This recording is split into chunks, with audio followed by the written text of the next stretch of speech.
maanta oo taariikhda ku beegan tahay 21 November oo loo asteeyay maalinta macalinka adduunka xasiyaabo kala duwan loogu xusay koonfurta iyo bartamaha Soomaaliya munaasabad gaaban oo maanta lagu qabtay iskuulka Alanwar ee Islaamiyadsan cartan oo kamid ah iskuulada ku yaala gudaha magaalada Muqdisho iyo si weyn loogu xusay ugu horeyn waxa halkaasi ka hadlay maamulka ugu sareeya iskuulka ahna madaxa jamciyadda Nahda Ustaad Maxamed Cali Caseer isla kaana ku dheeraaday ahmiyad uu leeyahay macalinka annagana waxaan wax ku helnaa وعلم ينتفع به صومين ستة قفكي هدول انت كبعد وأصعطها وعاكميد علم لو انتفاعه قيامها إله وحوقته إن كله بدبادو إنا وقلنا نبض النار سيدا سان واحدين برينا ماني لعاق عيدك قادنا والله وعبيدكم أبرنا لعاق تاسقيما ماله وما أسألكم عليه من أجر إن أجري إلا على رب العالمين وحوصعنا وعيتها ودن كيني إنا وعوقبنا إذن كنا وعدين أمد كيني وحن وحبريننا وضد كيني waxaan wax u qabanayno waa dalkeeni waxaan wax dhiseynana waa ummadeeni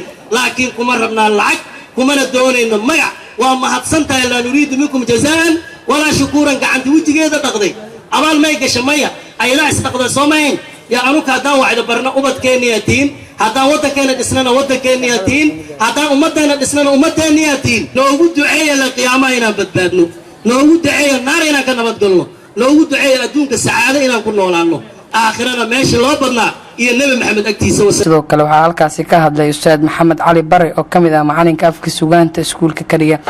waxaan hambalyo iyo salaan hawada u marinayaa dhammaan inta macallin Soomaaliyeed oo dhan dawladda guudkeeda ku nool iyo inta maanta macallin ah iyo inta hamin doonta waxa kale sidoo kale aan Allah subhanahu wa ta'ala naxariistiisa weyn u weydiinaynaa macallin miintii soo maray Soomaaliya xilli macalinimadu aad u yartahay jahliguna aad u badan yahay wadankana aqoontiisa intan ka yartahay mushkilaadka inta ay ka badan yihiin dadkii macallimiinta ka soo ahaa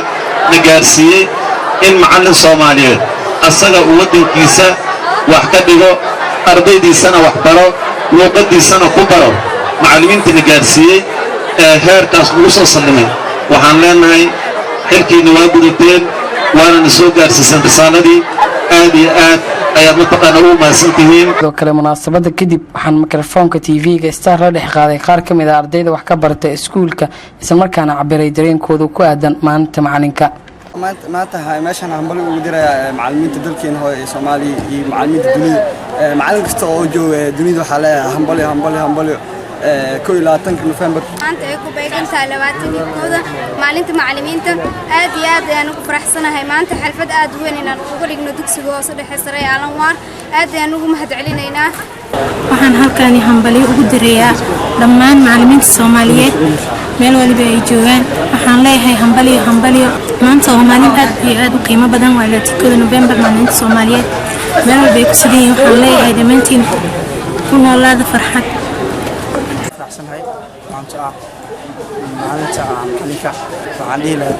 aad ayaan u faraxsanahay macallin meel adeegto nolol waa dhihi lahaa 21 November maanta oo kale waxaa guud ahaan magaalada Muqdisho iyo koonfurta laga xusaa maalinta macalinka Maxamed Nuur Xasan Iftiinshe TV-ga caalamiga Star magaalada Muqdisho